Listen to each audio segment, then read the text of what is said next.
The blade fell toward the child. It tumbled through the air in the throne chamber of the Ashkari Empire, edge gleaming under bioluminescent panels, spinning end over end with terrible grace. Captain Elias Verne saw it drop from the ceremonial wall mount 30 feet above, dislodged by the subsonic tremor that had rattled through the palace moments before. He saw the trajectory. He saw where it would land. Directly onto the small figure standing beneath it, staring upward with wide human eyes. His body moved before thought finished forming. 4 Ashkari honor guards stood closer, but they were stone still, trained never to break formation in the Queen's presence. Protocol demanded they remain motionless unless the Queen herself was threatened. The child wasn't royal. The child wasn't even Ashkari. Elias crossed 20 feet in 3 strides. His boots hammered the polished floor. The blade was 8 feet from the boy's skull when Elias reached him, 7 feet when he shoved the child aside, 6 feet when he looked up and realized he'd made a terrible mistake. He couldn't catch it safely. The handle was rotating away from him. In 1 second, the edge would bite into his palm, then his wrist, then gravity would drag it through muscle and bone. He'd seen what Ashkari ceremonial blades could do.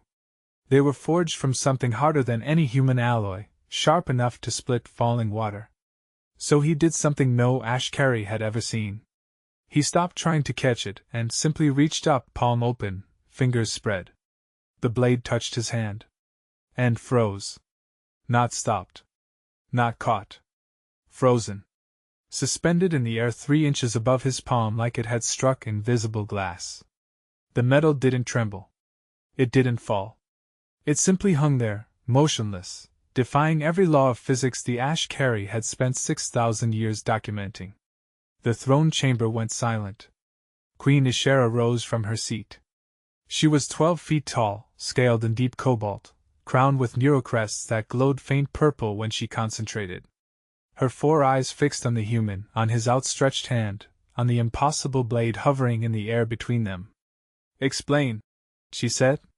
Her voice was low, controlled, but it carried the weight of absolute authority. Around her, the council members leaned forward. The honor guards' hands moved fractionally toward their weapons before discipline locked them still again. Elias didn't lower his hand. He didn't look away from the blade. Sweat beaded on his forehead. "I can't." "You will." "I don't know how I did it." His voice was steady despite the tremor in his arm. "I just knew I couldn't catch it. So I thought stop. And it did." The Queen descended 3 steps from her throne. Each footfall was deliberate, measured. She moved like water, like storm systems, like something far older than the stone beneath her feet. When she reached him, she extended one clawed hand toward the blade. It didn't move. She circled him slowly, studying the frozen weapon from every angle. Her neurocrests brightened, then dimmed. "Physics does not pause for thought. Matter does not obey desire. What you describe is impossible. I know. Yet the blade remains." "Yes." The boy Elias had pushed aside was sitting on the floor now, staring up with the kind of awe that only an 8-year-old could manage. His name was Tommy. His parents were human diplomats assigned to the Ashkari court. Elias was supposed to keep him safe during the ceremonial proceedings. He'd been doing that job for 6 months without incident. Until now. Queen Ishara stopped circling. She stood directly in front of Elias, close enough that he could see the individual scales on her neck, the way they shifted color slightly with each breath. "You are Captain Elias Verne. Human military liaison. Former Special Forces. Decorated in 3 campaigns. No record of telekinetic ability. No genetic markers for psionic potential. No cybernetic enhancements." She paused. "No reason you should be able to do this." "No, Your Majesty." "Lower your hand." Elias hesitated. The blade was still frozen exactly where he'd stopped it. If he moved, if whatever impossible thing he was doing ended, it would fall. Probably onto the polished floor. Possibly onto the boy still sitting beneath it. "Now, Captain." He lowered his hand. The blade remained suspended in the air. The silence that followed wasn't empty. It was full of calculations, of political implications, of scientific impossibilities colliding with witnessed reality. Elias could feel the weight of every eye in the chamber. The HFY had welcomed humanity into their empire 3 years ago, a small species from a distant arm of the galaxy, technologically inferior but diplomatically useful. Humans were traders, mediators, survivors. They weren't miracle workers. Queen HFY reached out and tapped the blade with one claw. It rang like a bell but didn't move. She tapped it harder. Nothing. She wrapped her entire hand around it and pulled. The blade didn't budge. She released it and stepped back. Her neurocrests were blazing now, bright enough to cast shadows. I have ruled this empire for 40 cycles. I have seen weapons that tear holes in space. I have witnessed stars die and be reborn. I have never seen matter refuse to move. She looked at Elias. Tell me what you were thinking. Precisely. Elias took a breath. His arms still ached from the sprint across the chamber. I was thinking that if I caught it wrong, I'd lose my hand. And then I couldn't protect Tommy. So I thought stop. Not catch. Stop. Like I was giving it an order. And it obeyed. Apparently. A council member spoke from the shadows behind the throne, her voice sharp with accusation. This is a trick. Human deception. Some kind of magnetic field or localized stasis technology. Queen HFY didn't turn. Scan him. 2 guards moved forward with handheld devices, military-grade sensors that could detect everything from concealed weapons to artificial gravity wells. They circled Elias twice, their equipment chirping and humming. Finally, they stepped back and reported in unison. No technology. No energy signatures. No external fields. The council member tried again. Then, it's a property of the blade itself. A failsafe we didn't know about. Test it. One of the guards retrieved an identical ceremonial blade from a nearby wall mount. He held it at shoulder height and released it. The blade fell normally, clattering against the floor with a sharp metallic crash. He tried again, releasing it directly above his own outstretched palm. It fell and nearly took his fingers off before he jerked his hand away. Queen HFY turned back to Elias. Her expression was unreadable, which in an HFY meant she was thinking at computational speed. There is a legend among my people. Old enough that most believe it is myth. It speaks of a time before our empire, before our technology, when the universe was younger and less rigid in its laws. She gestured at the frozen blade. It tells of beings who could shape reality through will alone. Not through technology or genetic engineering, but through pure intention. We called them the stillborn gods, because they could make the universe itself hold its breath. Elias said nothing. The blade hung in the air between them like an accusation. We believed they were extinct. The queen continued. That whatever allowed them to exist had been bred out, or evolved away as the universe matured. That humanity had never encountered them because you are too young, too far from the core worlds. She stepped closer. I think we were wrong. Tommy spoke up from the floor, his voice small but clear. My mom says humans are good at impossible things. The queen's eyes shifted to the boy, then back to Elias. Indeed. The blade remained frozen in the air, utterly still, defying gravity and sense and 6,000 years of HFY scientific law. Elias stared at it, at his own hand, at the growing realization that his life had just changed in ways he couldn't begin to understand. The chamber felt smaller suddenly, the weight of the queen's attention like a physical pressure on his chest. She spoke one word, quiet but absolute. Again. Elias looked at her. Your Majesty? Make it move. If you can stop it, you can command it. Show me. He turned back to the blade. It hung there, silver and still, waiting. He thought about letting it fall. He thought about pushing it away. He thought about lifting it higher. The blade rose 6 inches and stopped exactly where he'd imagined it. Queen HFY's neurocrests flared so bright they lit the entire chamber. Behind her, council members began speaking urgently in their native tongue, voices overlapping in rapid calculation. The honor guard shifted stance for the first time since Elias had entered the palace, hands moving to weapons not in threat but in instinctive uncertainty. The queen raised one hand. Silence fell instantly. She looked at Elias with all four eyes, her gaze heavy with implications he was only beginning to grasp. When she spoke again, her voice carried the weight of political earthquakes and paradigm shifts. "Captain Verne," she said slowly, "we need to talk about what you are." The blade hung in the air above them both, motionless and impossible, waiting. The queen gestured toward a side chamber, but her eyes never left the blade. Two honor guards moved to flank Elias, not threatening but present. Tommy's mother appeared in the doorway, her face pale. She scooped up her son without a word, glancing once at Elias with an expression that mixed gratitude and growing fear. The doors closed behind them.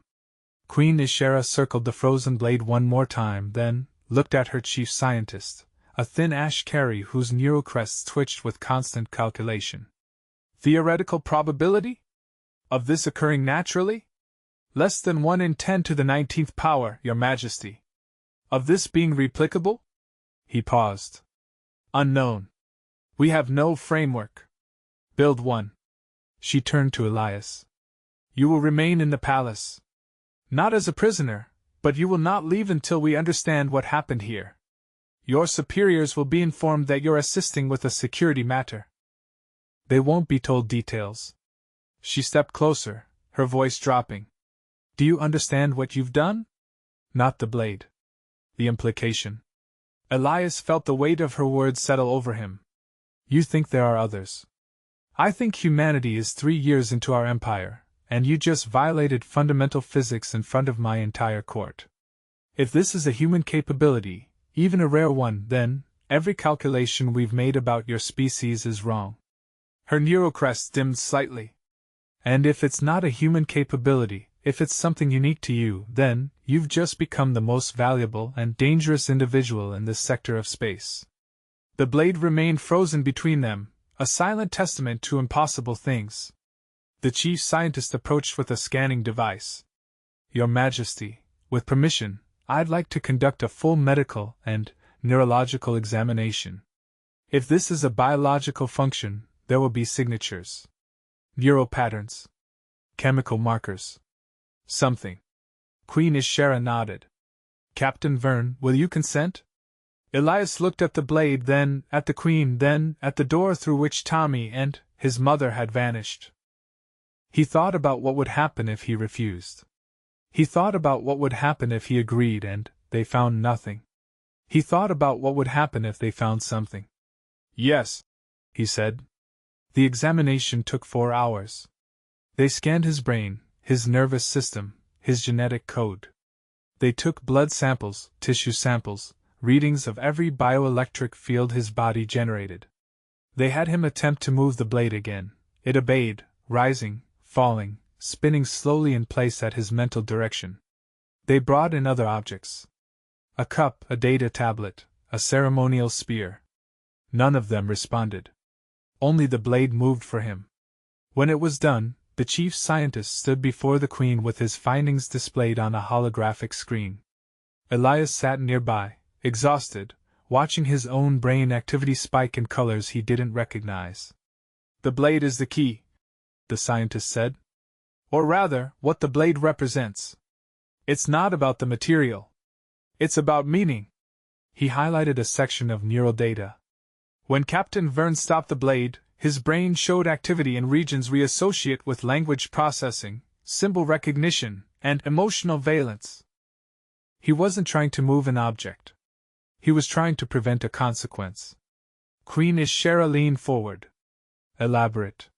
The blade wasn't just a falling weapon to him. It was death. Injury. Failure to protect. He didn't think stop moving. He thought this cannot be allowed to happen. And because the blade was a symbol of that outcome, it obeyed. The scientist pulled up more data. "We tested this. When we asked him to move objects he had no emotional connection to, nothing happened. But when we told him the cup contained poison and asked him to stop someone from drinking it," he gestured at the display. The cup in the video footage froze halfway to a guard's lips. Elias stared at the screen. I'm not moving objects. I'm preventing outcomes. Or commanding reality to align with your intent, the scientist said. But only when the stakes are sufficient. Only when you believe completely that something must or must not happen. He looked at the Queen. It's not telekinesis. It's something far more dangerous. He's enforcing his will on causality itself. The throne chamber felt colder suddenly. The honor guard shifted again, almost imperceptibly. Queen Ishara's neurocrest had gone dark, which Elias had learned meant she was thinking through implications faster than conscious thought could track. Finally she spoke. How many humans can do this? Unknown, Your Majesty. If it's a latent ability triggered by extreme circumstances, there could be thousands. Millions. If it requires specific genetic markers or neural architecture, Captain Verne might be unique. The scientist hesitated. We need to test more humans. Extensively. That's not happening, Elias said. Every eye in the chamber turned to him. He stood slowly, every muscle in his body aching from the examinations. You're not experimenting on my people. Queen Ishara regarded him steadily. I could make it an imperial directive. A condition of humanity's continued presence in Ashkari space. You could, Elias agreed. And then you'd find out what happens when you threaten 8 billion humans who might be able to tell reality to stop. The silence that followed was absolute. It stretched for 5 seconds, then 10. Elias could hear his own heartbeat, could feel the weight of what he'd just said. He'd essentially threatened the entire Ashkari Empire. He'd done it standing in the Queen's throne room, surrounded by her guards, hooked up to her scanning equipment. He'd done it because it was true. Queen Ishara rose from her throne. She descended the steps slowly, each footfall deliberate. When she reached Elias, she was close enough that he could see his own reflection in her eyes, small and fragile and utterly outmatched by every metric except the one that suddenly mattered most. She smiled. It was a terrifying expression on an Ashkari face, all teeth and predatory grace. I like you, Captain Verne, she said quietly. You're either the bravest human I've met or the most foolish, and I suspect it's both. She turned to her council. We will not test other humans. Not yet. Not without their consent and cooperation. What we will do is study Captain Verne's abilities thoroughly, with his willing participation, and determine if this represents a species-wide potential or an individual anomaly. She looked back at Elias. You will help us. Not because I'm ordering you, but because you understand what's at stake. If humans can do what you just did, even a fraction of you, then every power in this galaxy will want to either recruit you or eliminate you. The Ashkari are your best chance at protection, while we all figure out what this means. Elias considered this. And if I refuse? Then you're free to leave. I won't stop you. But the blade will remain here, frozen in my throne room, and every diplomat and scientist and military strategist who passes through will see it. They'll ask questions. They'll investigate. And humanity will face those questions without any answers or allies. She paused. Or you can stay, help us understand this, and ensure that when the truth comes out, it comes out on terms we can all live with. It wasn't really a choice, and they both knew it. But the Queen had framed it as one anyway, which told Elias something important about how she thought. About what kind of ruler she was. I'll stay, he said. On one condition. Tommy and his family are protected. Whatever happens, whatever we discover, they don't become political pawns. Agreed. They stood there for a moment, human and Ashkari, separated by evolution and culture and 6 feet of polished floor, connected by the impossible fact of a blade that still hung motionless in the air behind them. Queen Ishara extended her hand, palm up, claws retracted. It was the Ashkari gesture of tentative alliance, used when neither party trusted the other but both recognized mutual benefit. Elias placed his hand over hers. Her scales were cool, smooth, alive with subtle texture. What now? Now we see if you can teach others, she said. Ashcary, human, doesn't matter. If this is about belief and will and emotional weight, it might not be species-specific. It might be something anyone can learn if they understand the principle. The implications of that crashed over Elias like a wave. A galaxy where anyone could learn to stop falling blades, to prevent unwanted outcomes, to enforce their will on reality itself. The chaos it would cause. The wars. The accidents. The desperate attempts to control something that operated on belief and conviction. That's terrifying, he said. Yes, Queen Ishera agreed. It is. But it's better than the alternative. Which is? That only humans can do it. Because then, everyone else will have to decide whether humanity is too dangerous to allow to exist. She released his hand. We have perhaps a week before other powers hear about this. The court has too many witnesses, too many connections. By then I need answers. Limits. Protocols. Something I can present to the Imperial Congress that isn't just humans can break physics when they're scared. She gestured at the blade. Start by learning control. If you can stop it, start it, and move it at will, then we can begin testing boundaries. Mass limits. Distance. Duration. Whether it works on living things. She paused. Whether it works on energy as well as matter. Elias looked at the blade, then at his hand. He thought about stopping it. The blade dropped instantly, clattering against the floor with a sound like broken certainty. 7 days, Queen Ishera said. 7 days to understand what you are and what it means. And then, Captain Verne, we tell the galaxy. She turned and walked back to her throne, guards falling into formation around her. The council members dispersed, already speaking urgently into communicators. The chief scientist began packing up his equipment, handling each piece with the reverence of someone who knew they were living through a historical moment. Elias stood alone in the center of the chamber, staring at the blade on the floor. He bent down and picked it up. It was heavy, solid, real. He held it at arm's length and thought about what the Queen had said. Teach others. Test limits. Learn control. He thought about protection, about necessity, about the absolute conviction that something must not be allowed to happen. He thought about Tommy's small body beneath the falling blade, about the split second where physics had mattered less than intention. The blade in his hand began to glow. Not with heat or light, but with something else.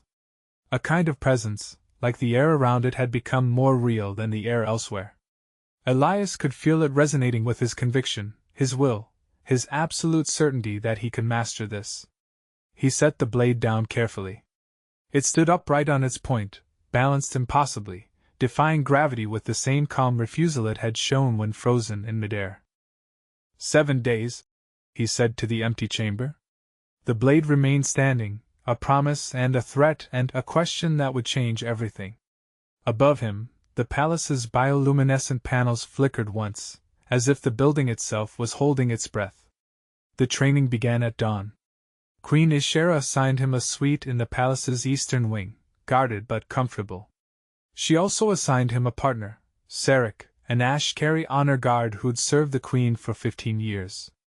Sarek was 8 feet tall, scaled in deep gray, and had the kind of stillness that came from absolute discipline. They stood in a private courtyard. Between them, the ceremonial blade floated at chest height. Your Majesty wants me to learn this, Sarek said.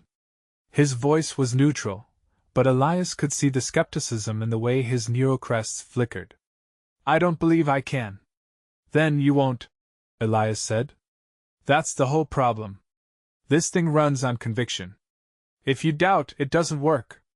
How do you know? Because I tried moving other objects earlier. Thought maybe I could just will anything around. Didn't work. The only things I can affect are things I believe I should be able to affect. Things where my intent is clear and the stakes are real. Sarek studied the blade. Demonstrate. Elias thought about the blade falling. It dropped instantly, clanging against the courtyard stones. He thought about it rising. It shot upward, stopping exactly at eye level. He thought about it spinning, and it rotated smoothly through 3 complete revolutions before stopping exactly where it had started. "Now you try," Elias said. Sarek stared at the blade for 30 seconds. Nothing happened. His neurocrest brightened with effort, then dimmed with frustration. "It doesn't respond. Because you're trying to move an object. That's telekinesis, and that's not what this is." Elias picked up a small stone from the courtyard edge. "I'm going to throw this at your face." "Stop it." "What?" Elias threw the stone. Hard. Fast. Aimed directly at Sarek's left eye. The Ashkari's hand moved instinctively, swatting the stone aside before thought finished forming. It clattered harmlessly away. "Good reflexes," Elias said. "Now try this." He picked up another stone. "I'm going to throw this at Tommy. He's not here, but pretend he is. Pretend he's standing right behind you, and you can't move fast enough to block it physically. The only way to save him is to stop the stone before it reaches him." "This is ridiculous." Elias threw the stone. He saw Sarek's neurocrests flare. He saw the moment calculation shifted to conviction, doubt to absolute necessity. The stone stopped 3 feet from Sarek's chest. It hung in the air, trembling slightly, for 2 seconds before dropping. Sarek stared at it. "I did not move. I did not touch it." "No," Elias agreed. "You stopped it. Because for 2 seconds, you believed completely that it had to be stopped." He smiled. "Congratulations. You just broke physics." News spread through the palace by noon. The Queen's honor guard could do it. If an Ashkari could learn it, if the ability crossed species boundaries, then everything changed. By evening, 6 more guards were training in the courtyard. By midnight, 3 of them had successfully stopped thrown objects. Queen Ishera watched from a balcony above, her neurocrest blazing with implications. The chief scientist stood beside her, recording everything, measuring brainwave patterns and electromagnetic fluctuations and finding absolutely nothing that explained what they were seeing. "It's not biological," he said finally. "Or it's biological in a way we don't have instruments to measure. They're not generating fields. They're not manipulating matter. They're just—" He stopped, struggling for words. "Deciding reality should work differently," the Queen finished. "And reality is listening." Below them, a young guard named Kessa stopped 3 stones simultaneously.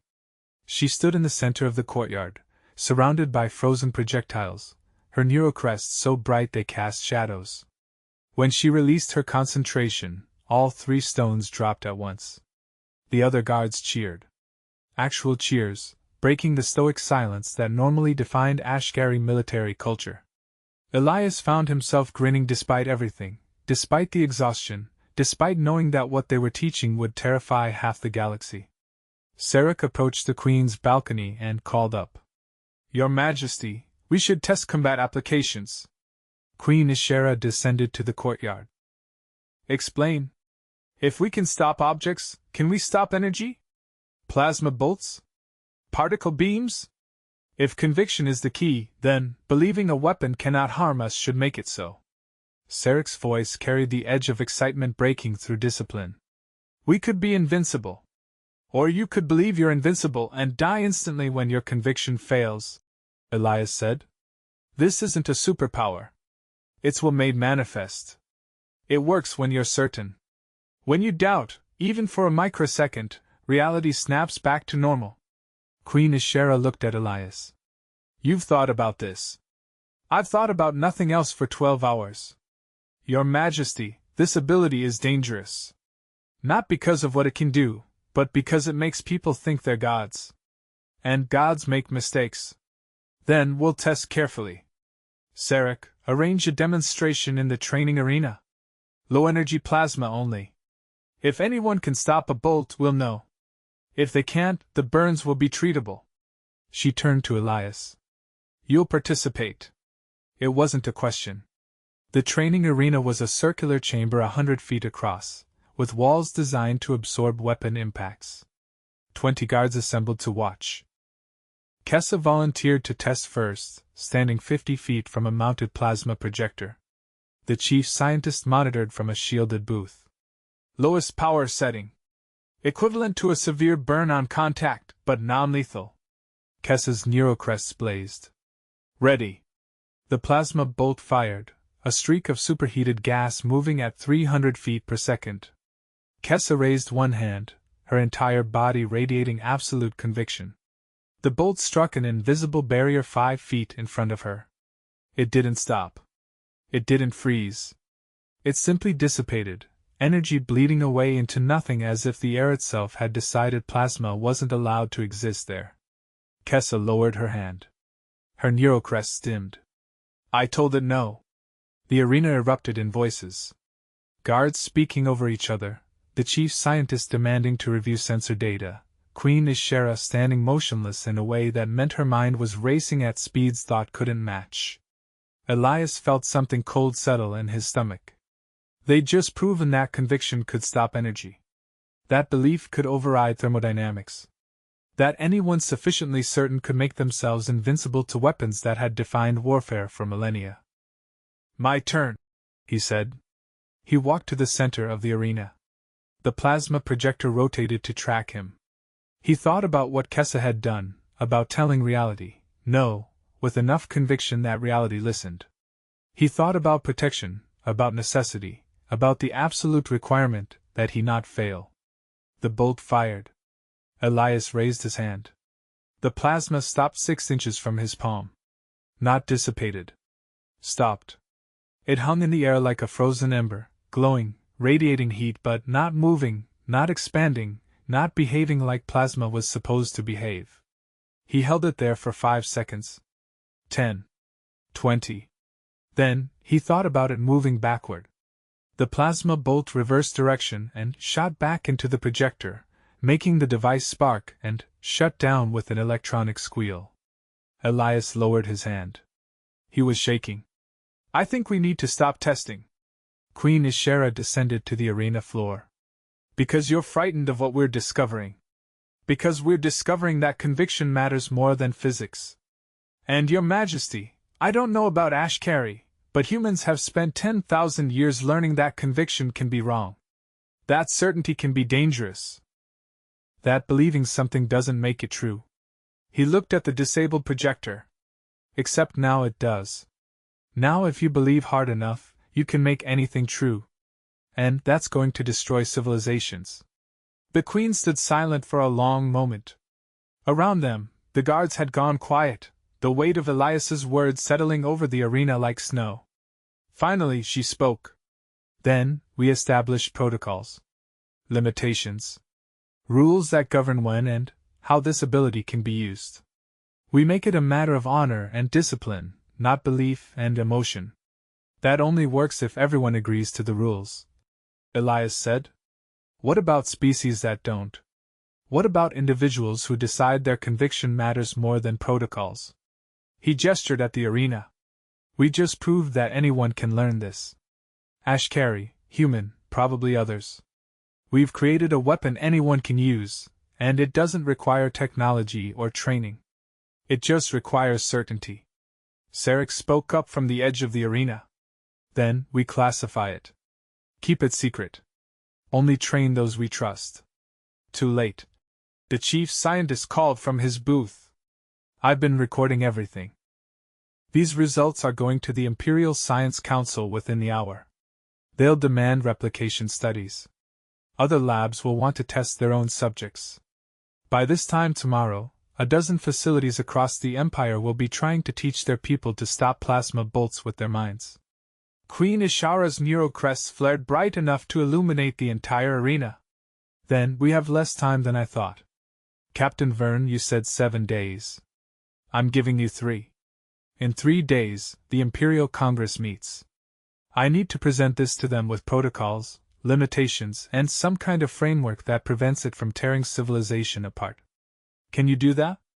Elias looked at the disabled projector, at the guards watching him with a mix of awe and fear, at the blade that still hung in the air above the throne room 100 feet away because he'd forgotten to tell it to stop floating.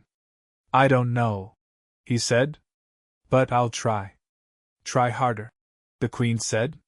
Because if you can't find a way to make this safe, I'll have to classify it as an existential threat. And then, humanity's place in this empire becomes very uncertain very quickly. She left the arena. The guards followed, all except Sarek and Kessa. They stood with Elias in the sudden silence, 3 people from 2 species, standing at the edge of a discovery that would change everything. What do we do? Kessa asked. Her voice was small, uncertain, nothing like the absolute conviction she'd shown while stopping plasma. Elias thought about the question. He thought about protocols and frameworks and political solutions. He thought about what would happen when 1 trillion people learned they could reshape reality if they just believed hard enough. Then, he thought about Tommy, about the blade falling, about the split second when he'd known with perfect clarity that failure was not an option. We find the limits, he said. The real ones. Not what we can do, but what we should do. And then, we teach everyone that just because you can make something true doesn't mean you should. He looked at them both. And we hope that's enough. It wasn't. But they tried anyway. The next 72 hours were the longest of Elias's life. The Queen assigned him 12 researchers, 6 guards, and a budget that would have funded a small military operation. They worked around the clock, testing every variable they could imagine. They discovered that mass had limits. A single guard could stop a blade, but stopping a cargo container required 3 people working in absolute synchronization. They discovered that distance mattered. The farther away an object was, the more conviction it required to affect it. They discovered that living things were exponentially harder to influence than inanimate objects, as if consciousness itself generated resistance. They also discovered that doubt killed the effect instantly. A guard named Theron tried to stop a projectile while worried about his sick mate. The projectile punched through his attempt like it didn't exist and struck him in the shoulder. Non-lethal, but enough to send a message. Uncertainty was fatal. Elias pushed himself harder than anyone. He spent hours trying to establish rules, to find some pattern that could be codified into protocol. He learned he could affect multiple objects if he grouped them conceptually, could stop 3 blades if he thought of them as falling weapons, rather than 3 separate items. He learned that emotional weight mattered more than logical reasoning. He could protect Tommy's toy with more force than he could protect his own equipment. By the 3rd day, he was exhausted, running on stimulants and conviction. The Queen found him in the courtyard at 3 in the morning, surrounded by floating objects he'd forgotten to release, stones, blades, training equipment, all hanging in the air like a frozen explosion. You need rest, she said. I need answers. Your Majesty, we're not going to solve this in time. There are too many variables. Too many ways this can go wrong. He gestured at the floating objects. I've been holding these for 6 hours. I forgot they were there. What happens when someone forgets they've frozen a door closed and someone else needs to get through? Or stops a plasma bolt and then passes out, leaving it hanging in the air ready to continue when their concentration breaks? Queen Ishera walked into the field of floating objects. They parted for her automatically, responding to Elias's subconscious desire not to obstruct her path. You're trying to find absolute rules for something that runs on relative belief. It's impossible. Then, what do we tell the Congress tomorrow? The truth. She picked up one of the floating stones, pulling it free of his mental grip with physical force. It was harder than it should have been, like the air didn't want to release it. We tell them that humans and Ashkari have discovered something new. Something powerful. Something dangerous. We tell them we're still learning, but we're learning together. And we tell them that anyone who attempts to weaponize this before we understand it fully will be considered an existential threat to the Empire. That won't stop them. No, she agreed. But it will make them cautious. And caution buys us time. She set the stone down carefully. Captain Verne, you've spent 3 days trying to make this safe. You can't. Some discoveries aren't safe. They just are. The question isn't how to prevent misuse. It's how to make sure the people using it understand what they're doing. Elias released the floating objects. They rained down around him, clattering against the courtyard stones in a cascade of sound. I don't know if I understand what I'm doing. Then, you're the perfect person to explain it to others. She turned toward the palace. The Congress meets in 8 hours. Prepare yourself. You'll be testifying. The Imperial Congress chamber was vast, circular, capable of holding 3,000 representatives from 600 worlds. Today it held 4,000, with observers packed into every available space. News of the human phenomenon had spread through the Empire faster than anyone had predicted. Every major power had sent delegations. Even the neutral systems had sent watchers. Elias stood in the center of the chamber, on a platform that rotated slowly so everyone could see him. Above him, holographic displays showed footage from the past 3 days, the blade freezing, the plasma stopping, guards learning to reshape reality through sheer conviction. The images cycled endlessly, impossible and undeniable. Queen Ishera spoke first, her voice amplified to fill the chamber. Honored members of the Congress. 3 days ago, Captain Elias Verne of humanity stopped a falling blade through means we do not understand. In the 72 hours since, we have confirmed that this ability is teachable, crosses species boundaries, and fundamentally challenges our understanding of physical law. I have called this emergency session to discuss the implications and establish preliminary protocols. A representative from the Kethran hierarchy stood immediately, her translator rendering her words in flat, emotionless tones. Your Majesty, with respect, this is not a matter for discussion. This is a weapon. A weapon that bypasses all existing defenses. Every military in the Empire must have access to this training immediately. Absolutely not, countered a delegate from the Saraxi Confederation. If this becomes militarized, the balance of power collapses. Every conflict escalates to a war of conviction, where the side that believes harder wins. That's not warfare. That's religious crusade. Voices erupted across the chamber. Elias heard the word weapon, repeated a dozen times, heard danger, and opportunity, and inevitable, shouted over each other. The Queen let it continue for 30 seconds, then raised one hand. Silence fell. Captain Verne will now demonstrate, she said. The platform beneath Elias descended. Around him, training projectiles rose into position, stones, plasma emitters, kinetic launchers. Thousands of eyes watched as he prepared to do the impossible again, under circumstances designed to make failure catastrophic. He thought about Tommy. About protection. About the absolute necessity of success. The projectiles launched simultaneously from 12 directions. Stones, plasma, metal slugs, all converging on him at lethal velocity. Elias raised both hands and thought one word: stop. Everything froze. 12 projectiles hung in the air around him, inches from contact, utterly motionless. The chamber went silent. He held them there, rotating his platform so everyone could see, so there could be no doubt about what was happening. Then, he thought, return. The projectiles reversed direction, flowing back to their launch points like time running backward. They settled into their housings with perfect precision. Elias lowered his hands. That, said the Kethran representative, is what we need. That, said the Saraxi delegate, is what we should fear. Elias spoke for the first time, his voice amplified across the chamber. You're both right. This ability makes me more dangerous than any weapon I could carry. It also makes me vulnerable in ways I'm still discovering. Every time I use it, I'm betting my life on my own conviction. If I doubt for even a moment, I die. He turned slowly, looking up at the thousands of faces watching him. You want protocols? Here's what I've learned. This only works when you believe completely. Not hope. Not think. Believe. The moment you're uncertain, reality snaps back to normal. And reality doesn't care about second chances. A human delegate stood, Ambassador Chin, Elias's nominal superior. Captain Verne, are other humans aware of this capability? Not yet. But they will be.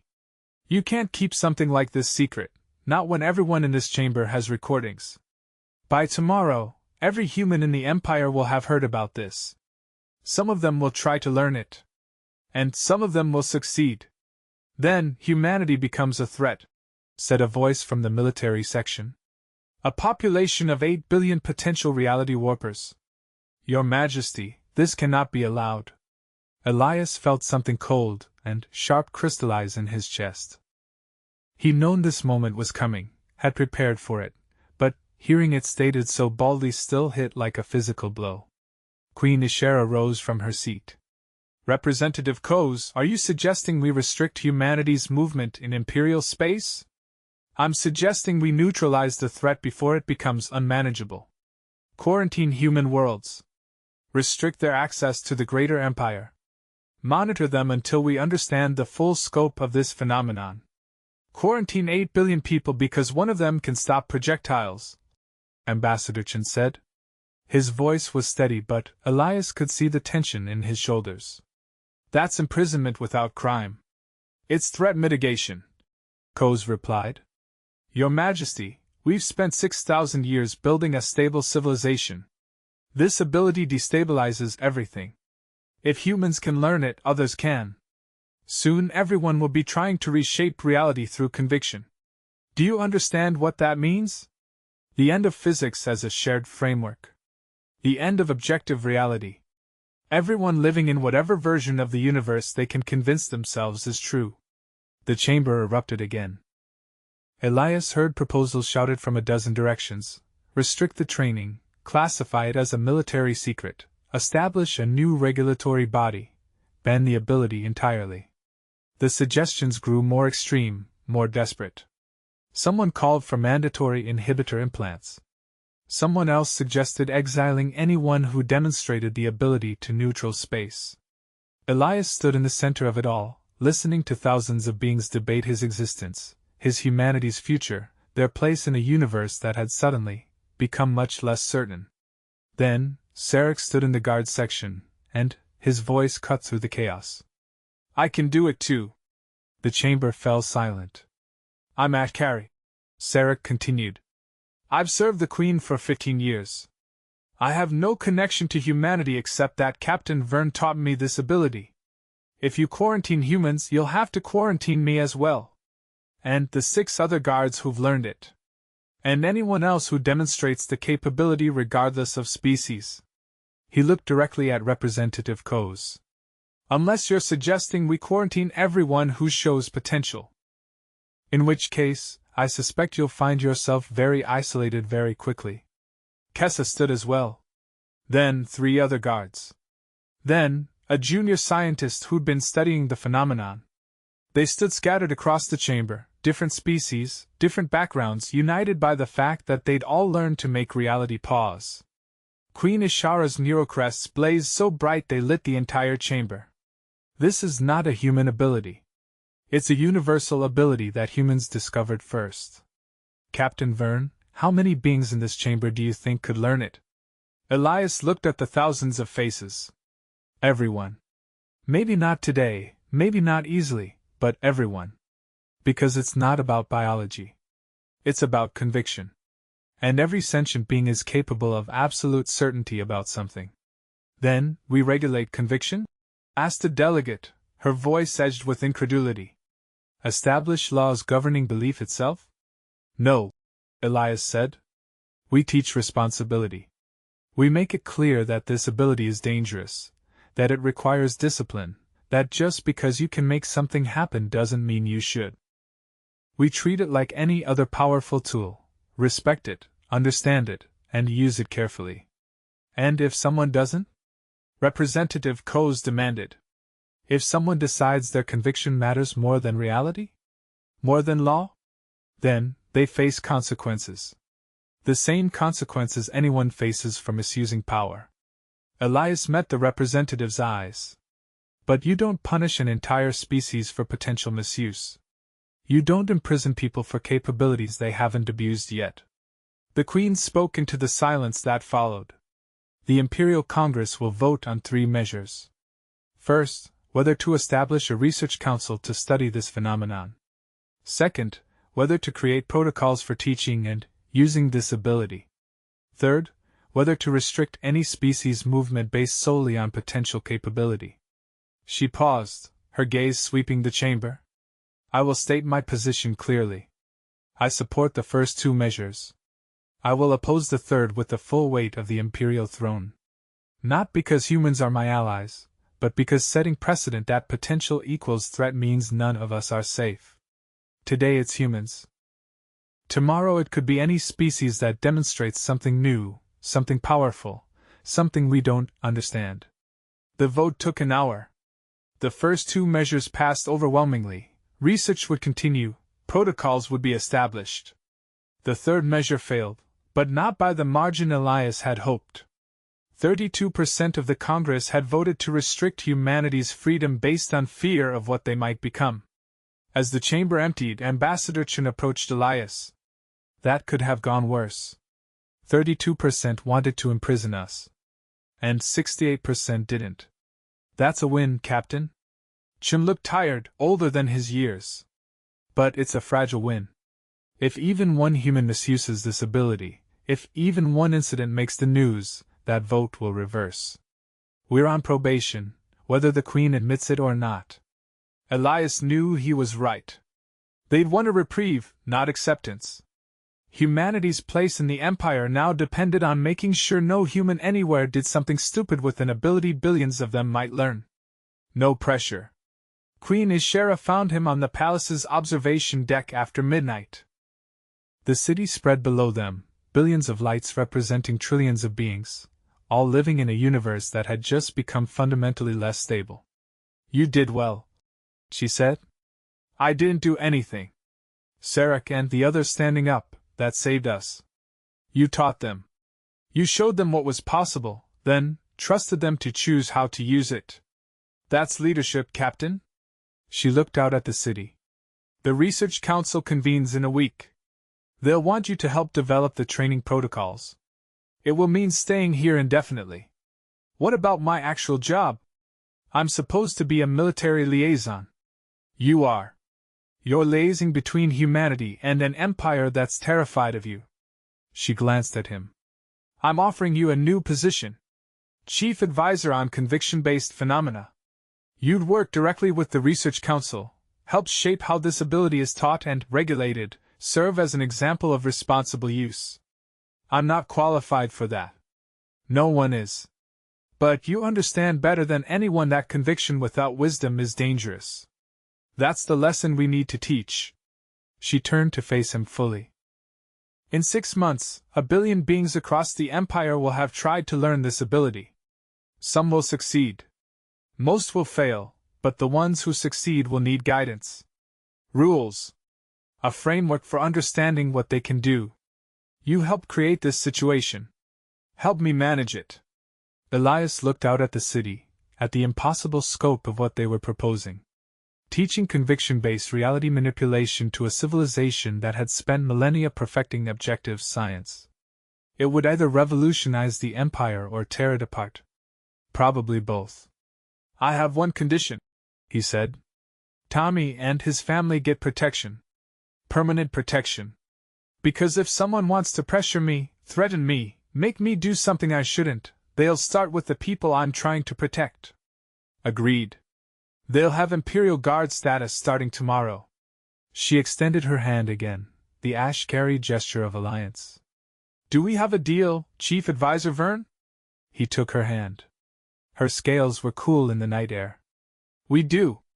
But, Your Majesty, if I'm going to teach people how to use conviction safely, I need to be honest. I don't have all the answers. I'm still figuring this out myself. I know, she said. That's why you're perfect for the job. Someone who thinks they have all the answers would be teaching dogma, not discovery. You'll teach uncertainty, caution, responsibility. You'll teach them that conviction should be earned, not assumed. They stood there together, looking out at the Empire, at the future they were trying to build. Somewhere in the city below, someone would be trying to stop a falling object right now, testing their conviction, learning what it meant to tell reality it was wrong. The age of absolute physics was ending. The age of belief-shaped reality was beginning. And Elias Verne, human, former soldier, accidental revolutionary, was going to try to make sure it didn't destroy everything. The blade he'd first stopped still hung in the throne room, a permanent exhibit. Queen Ishera had ordered it left exactly as it was, floating, impossible, defying gravity through nothing but remembered conviction. A reminder that humans were good at impossible things. And that impossible things, handled badly, could kill you.